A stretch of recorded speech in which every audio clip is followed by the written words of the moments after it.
Hi, I'm Tammy. I'm Felicity. We're the Nutrition Twins. We're registered dietitians and personal trainers. And today we're so excited to share with you 3 ways to lose body fat. And I have to say, as registered dietitians, it's been so interesting because years ago, people used to come to us and say, I want to lose weight. And now they say, I don't want to lose weight, but I want to lose body fat. And for us as registered dietitians, this is really funny because we actually have always been focusing on having our clients lose body fat, because if we were having them lose weight and not body fat, we'd have to be taking their lean muscle mass and their water. And this would just lower their metabolism and cause them to feel very low energy. And they don't need us to pay them to do that. They can feel low. They don't need to pay us to help them to slow their metabolism. Exactly. They can do that on their own. Exactly. So now this is something we've always been doing. We've been helping to people to lose body fat, and we can't wait to help you to do it. So take it away. What's first? Well, first, exercise, right? You want to make sure that you're choosing an exercise that actually burns fat. And there's a problem that we've seen over the years with people that come to us after they've exercised. And you'd be shocked, but people come in our door, they start exercising, and they say, help me, why did I start exercising and now I'm gaining weight? And they say, no, it's not, it's actually weight. It's not lean muscle. They say, originally I thought it was muscle, but my clothes got tighter, I feel bulge in the belly, it's body fat. So what's happening? And what happens with a lot of these people is that they go and they work out maybe a half hour at the gym, which is great, and they do weightlifting. And for many people, what happens is that their appetite increases much more than the amount they burn. It happens all the time. So they go, they work out for a half hour, they come home, and they have a snack, and it's not so light in calories, not so heavy, but it can create a weight gain. And so first, there's a few things that we can do to make sure you actually burn body fat. But let's first talk about the exercise itself to make sure that you're burning body fat. So the exercise itself, you want to make sure it does 3 things. You want to make sure that you're working your major muscle groups. So if you're just sitting there doing a couple tricep things, probably not going to burn body fat. So large muscle groups are going to be your legs, your butt, your chest, your back. One of my favorite exercises at the gym is the cross trainer, because you're using your arms and your legs. It engages your entire body. Or also, in order to make sure it's a fat-burning exercise, you want to make sure that it's cardiovascularly challenging. So, you want to get your heart rate up a little bit. Break a sweat. And thirdly, you want to make sure that there's an intensity to it.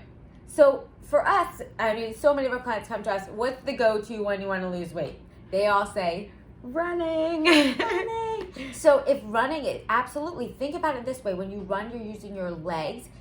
You're building lean muscle, and that speeds up your metabolism, and you're also challenging yourself cardiovascularly. Another great one is jump roping. You're actually engaging every muscle, so you're building lean body mass through every muscle that you're using. You're using your legs, your butt, your core, your arms, and your breath. You get a little breathless, especially if you're like me when I jump rope. I'm not so coordinated at it. Swimming's great.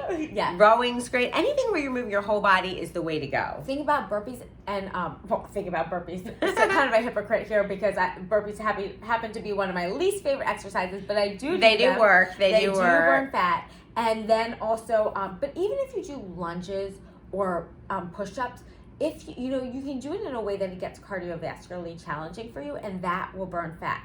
But then again, the exercise is only part of the fat burning picture. Because I want to also point out that, so anytime you're doing, say, the push-ups or anything like that, your lunges, you're burning muscle, and that actually helps you to burn calories and burn fat because it speeds up your metabolism. So I just wanted to mention that. But we want to make sure it's truly the best fat burning exercise, you want to make sure you have that cardiovascular component, and also the intense component. So now, as we said, this fat burning exercise is great, but it's only part of the picture. Because what if you're that one person, or many people, that actually they eat much more than they actually burn off because of the hunger that gets increased? We know this happens for us, right? Yeah, I know it happens for me. If I work out really intensely, then I definitely get a lot more hungry. And for me, on the days that I don't work out, which is one of the reasons why I don't like to not work out so much, I just don't have an appetite. And for me, that doesn't feel healthy. So I know for sure that when I exercise, it increases my appetite. But one thing to make sure that you do, if you are that person like us, who when you exercise, you notice that you're hungrier, Number one, check your water. drink water. It's so important because when you don't drink water, your body confuses thirst with hunger. So you might just be thirsty and instead your body's craving food. Even if you're that person that doesn't sweat when you work out, you know who you are. Unfortunately, it's not me. I really glisten and glow when I work out. Yeah, we can kind of wring our clothes out when when we we're work done. out. But if you think you're not sweating, your body is still, it's just evaporating. You're just not sweating at the same rate. And plus, your increased cardiovascular activity is actually increasing the respiration. You're losing water that way, so you need more water. So if you feel like you're hungry afterwards, first start by drinking water. And we have our regular guidelines that we use. Wake up in the morning, 16 ounces of water. With each meal, 16 ounces of water, or our what we call like our water infusions, and we've got tons of those on our site. 16 ounces before you work out and after, and then just kind of throughout the day, another 16 ounces, and you're covered. We know that sounds like a lot. Not quite covered. You left out if you work out. When you're working out, you need to make sure you're having at least about 6 to 8 ounces every 15 minutes during the workout, during your fat burning workout, because remember, it's going to be cardiovascular and you're going to be using up water. So that's one thing. But let's say you take care of the water and you still find yourself hungry. What do you do then? Because you really want to make sure you're making the most of this fat burning activity. So then you have to look at the times that you eat.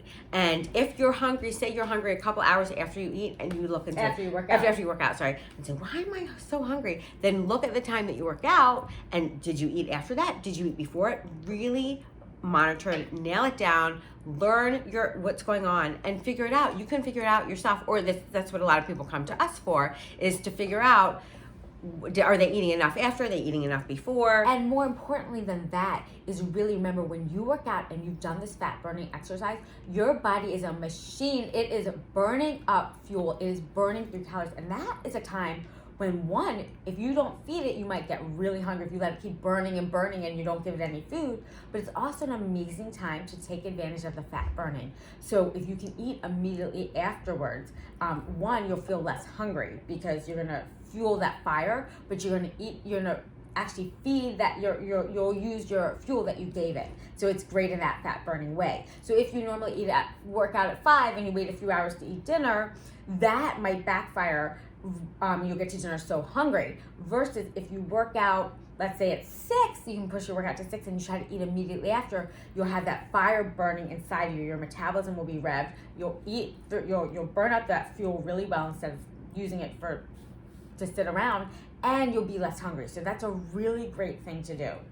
And lastly, if you do that, we then go for a good old standard to make sure that you're not feeling extra hungry. A good old standard is vegetables. That is always the standard.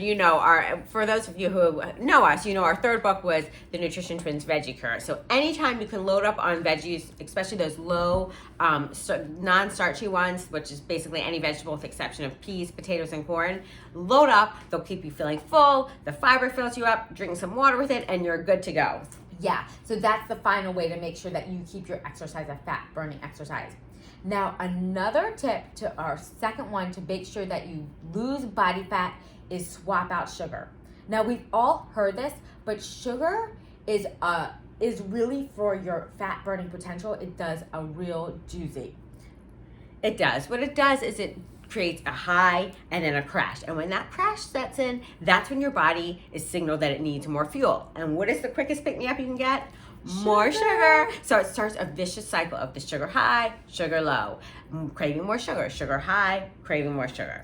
And so you can overeat that way. But on top of that, sugar causes inflammation in the body. And what happens here is that when you eat it, it's like sugar, the inflammation is dangerous for the body. And so the body sends in all the troops. It says, okay, shut down that, stop doing that. Like, we got to take care of this inflammation first. So instead of relaxing and just burning body fat and using your troops to build lean muscle tissue, that's metabolism burning, instead you've got the sugar now that's taking all your troops away from everything you need for good stuff, and it's causing you to have problems. And on top of that, manufacturers have done something very, very tricky to us. They've hijacked our taste buds. It's a horrible thing, but the great news is that we can take it back. See, we naturally, as human beings, we were designed to like naturally sweet foods, like fruits. That's why it's out there. It's full of vitamins and nutrients that we use to actually burn fat. but manufacturers have taken it to a next level. They've scientifically come up with sugar that is super, super sweet. Sweeter than sugar. They've come up with a sugar that's sweeter than sugar. 400 times as sweet as sugar. It's just super sweet stuff that we think that's what we like. But we can gain control and win back control of our taste buds if we swap out sugar. And not only that, but we'll burn fat because we're not going to be overeating the sugar, because we're not going to be getting the sugar highs and lows, and because we're not going to have the inflammation. And in fact, for instance, let's say you do this swap. One of our favorite swaps, what might be to swap, Let's say ice cream at night for a bowl of berries. yes, a bowl of blueberries. So blueberries are packed with anthocyanins, and one of the main phytochemicals in them, which are just really plant healthy nutrients, is something called C3G. And this actually helps to reduce your hunger while increasing fat burning. That's what we all want. So that's a win. Yeah. Win. Win! Woo! Win!